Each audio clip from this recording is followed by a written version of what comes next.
Well, you know what they say. If the United States don't get you one way, they will get you the other way.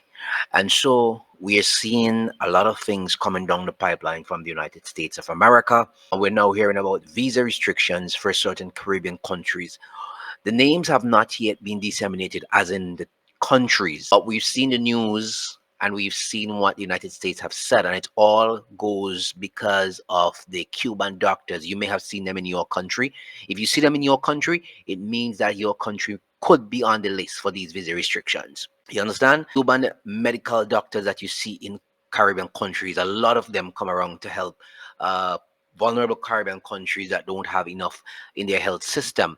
And so this is where the crux of the matter is. And so the US State Department stated this, and you would have seen this from the State Department, Marco Rubio, Secretary of State, February 25th. It says, today we announce the expansion of an existing Cuba-related visa restriction policy that targets forced labor linked to the Cuban labor export program.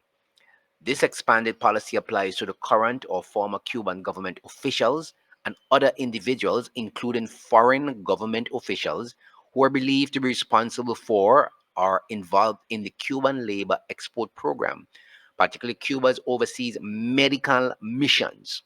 Keep note of that, all right? This policy also applies to the immediate family of such persons. The department has already taken steps to impose visa restrictions on several individuals, including Venezuelans, under this expanded policy. So let's break that down for you. So, what the United States is saying here is that they're expanding their visa restriction on Cuba, especially what it has to do with the Cuban medical program. Like I said to you, you may see these doctors, nurses in your country, whether they be engineers as well too, but they're more focusing on the Cuban medical missions overseas, and there are a lot of countries overseas. What the United States government is saying, look, this is a forced labor, this is like human trafficking, and so we're going to clamp down on it. And those other governments that allow these Cuban medical missions to come into their country, their government officials could have their visa restricted, and also family members of those officials as well. So it's not just the government official and minister. If you have a wife and a daughter and a son and they have a US visa, that US visa as well would be restricted or taken away. All right? So that's where we are. Cuba continues to profit from the forced labor of its workers, and the regime's abusive, coercive labor practices are well documented. This is what the United States is saying. Cuba's labor export programs, which include the medical missions, enrich the Cuban regime, and in the case of the Cuba's overseas medical mission, deprive the ordinary Cubans of medical care they desperately need in their home country. It says the United States is committed to countering forced labor practices around the globe. The United States is not innocent in all of this either. They also have some things going on up inside there, which we'll talk about one of these days. But this here with the Cuban medical mission did do a lot of good work in the Caribbean countries. You will have to leave your comments in the section below. Let me know what you think about this, because this is just more pressure on Cuba, and it also adds pressure to us. But like I said, a number of countries that have not named the countries yet. But if you ever see Cuban doctors in your society, it means that your country is at risk for this as well.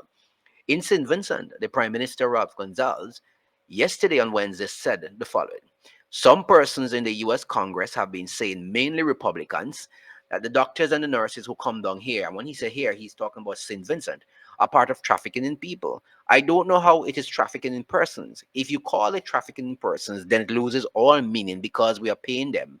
And it's done very openly and very transparently. Apparently, the United States government is saying, look, maybe yeah, money is being passed, but the money is going back to the Cuban government, and the people are not paid as the way they should be paid. So they're seeing it as human trafficking. So we'll all wait to see what will become of this whole issue of the visa restrictions and how far it would go. Remember, for now, it's government officials they're targeting, family members of those government officials as well. So that is something that we have to keep our eyes on, because that can be extended to people inside of a country. Remember, the US government is making some serious moves right now, and every day it's something new that we're hearing. So you have to keep your eyes peeled, you have to keep your eyes open, keep, as always, keep your ears to the ground, so that we will know what's the next move and what your next move should be. But then again, some people shouldn't worry about going to America. We have all the beauty we want right here in the Caribbean. Remember to like, share, and subscribe, and leave your comments in the section below.